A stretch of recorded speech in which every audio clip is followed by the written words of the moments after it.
India Legal, stories that count.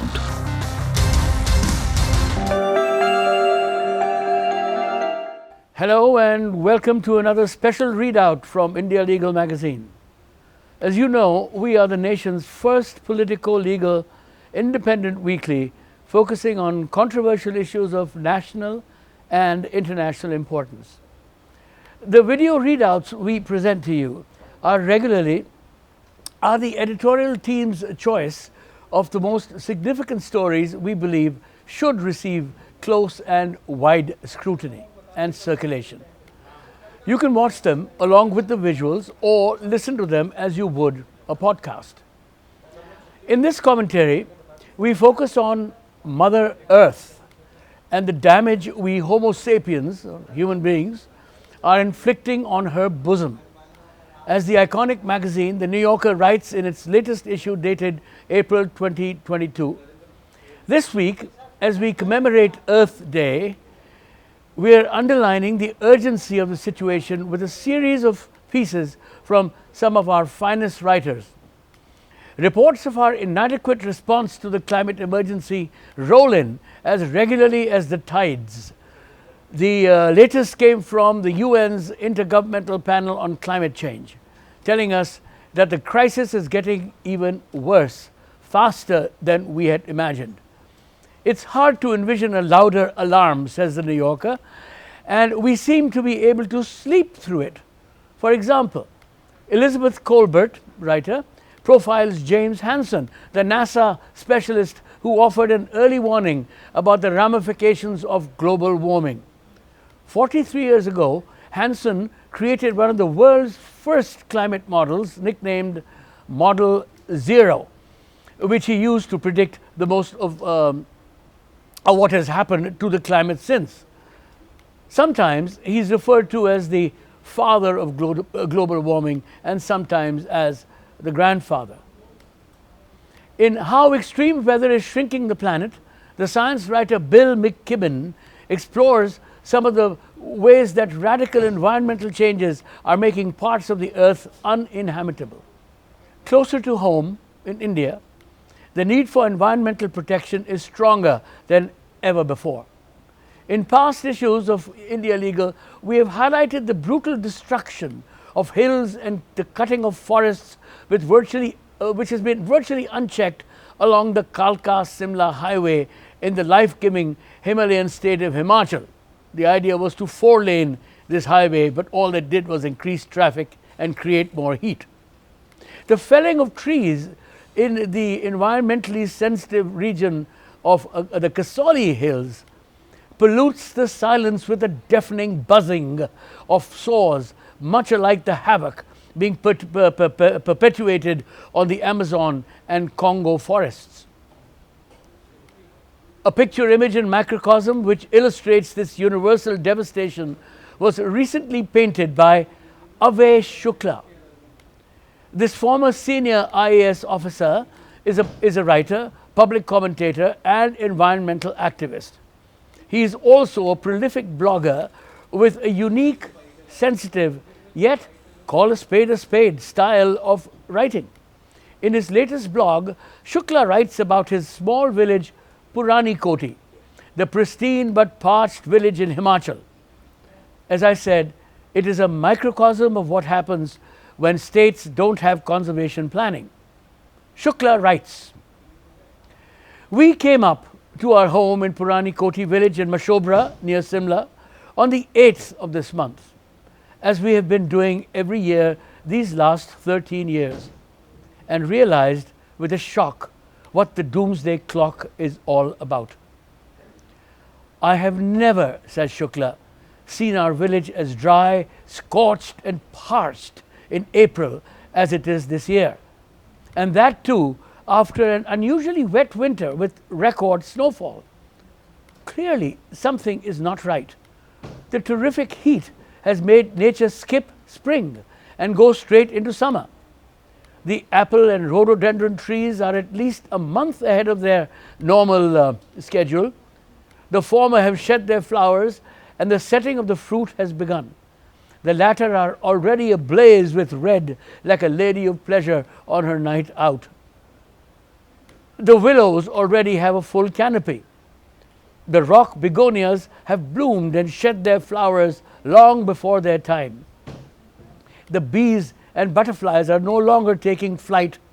In the biggest impact of this month long dry spell, however, has been the water sources in the whole panchayat of about 7 villages. The IPH department supplies water through tube wells sunk in the forests, the latter acting as a sump for storing the rainfall underground. There are also natural sources in the forests which the villagers have traditionally tapped at their own level for their homes and irrigation of the vegetable, the cash crops which are grown there. The system worked well so far, but has been thrown out of balance this year. I mean, for all the lyrical descriptions, the reality is strikingly terrifying. The sources have almost dried up. IPH supply has been reduced to once in 2 days. The hoteliers and homestay owners are tearing their hair out by their shallow roots, and water wars are looming on the horizon. The dry spell this year has exposed the huge deficiencies in the state government's planning and policies, something which many concerned citizens and conservationists have been flagging for many years. Purani Koti this April is a microcosm of what happens when state governments don't listen and prioritize short-term gain over sustainable planning. The balance which had been struck between demand and supply of water in our area over decades has been disturbed. On the demand side, the government has allowed mushrooming of hotels and homestays without considering water availability. In Purani Koti itself, we have added about 80 hotel rooms and 25 homestay rooms, meaning an additional demand of at least anywhere between 50,000 to 75,000 liters of water every day, says Shukla. This is not just available, this is just not available. These days the place is just crawling with tourists, every room booked, even the nooks and crannies in the rocks occupied by laggards who had forgotten to make reservations. Private tankers are selling water at rupees 1,000 for 1,500 liters, and God alone knows from which contaminated nullas they are lifting the water. This rate is bound to go up exponentially as summer advances. Local villagers do not take kindly to outsiders, quote unquote outsiders, read hotels, and read for that they mean hotels and tourists, trying to lift water from their already depleted natural resources, especially at a time when they themselves need it, when they need it the most actually, to save their stressed vegetable and apple crops on which they eke out a meager existence. There is tension in the air as palpable as the suppressed sexual undertones in a striptease show, writes Shukla. As I see it, there are 2 prime culprits responsible for this mess. The first is the tourism department, which has been permitting and registering hotels and homestays all over the state with gay abandon without considering the carrying responsibility of the areas or villages and towns, or without coordinating with other departments to enhance the capacity wherever needed. This short-sightedness has already ruined all of Himachal's towns without exception, and it is the turn of the villages and rural areas now to get a taste of so-called development. The second culprit is the state's forest department, which seems to think its only job is to levy fines rather than prevent forest violations or to plant trees, of which 70% do not survive, or to grant permission for felling of trees. Given that water scarcity is looming large in the Himalayan states, according to every study on climate change, one would have expected that this department would have taken proactive steps to manage its forests with a view to conserving water. But its dozens of PCCFs and PCCFs and CCCFs, the acronyms are endless, clearly think this is a waste of time. Not only have they not initiated any forward-looking programs, they have let even the existing program run to ruins. Once again, I have to go no further than my own village to find proof of this. Purani Koti, indeed, the whole panchayat of Mool Koti is surrounded by thousands of hectares of the most dense and lush forests of deodar, blue pines and oak trees, an ideal sponge for absorbing rainfall and snow melt. This is proven by dozens of nallas and water courses that snake through the forests, supplying water to the villages and charging the many natural springs here. All that is needed by way of human intervention is to construct a few check dams on these nallas to impound the flow off and allow the ground and the forests to absorb the waters. This is an ancient art. Not only is the department not doing this, but it has also failed to maintain the few check dams that existed. Barely 100 meters from my house is a water course that until a few years ago had a stream that flowed happily the whole year around thanks to 3 check dams built on it. Today, it is dry and waterless except for a few hours when it rains, because all 3 check dams have collapsed into rubble. Now, my personal request to the Forest Secretary, now this is Shukla speaking, an ex-IAS man himself. His request to the Forest Secretary, DFO Shimla, the District Forest Officer Shimla, and the Range Officer have had no effect. I hope they are watching this broadcast. Just this one nala could have met the needs of the whole village throughout the year, and did, because the villagers had laid down their rubber pipes from it to their homes and fields. Today, they are all useless, and this is the story of all the nalas in Purani Koti, and no doubt the whole state.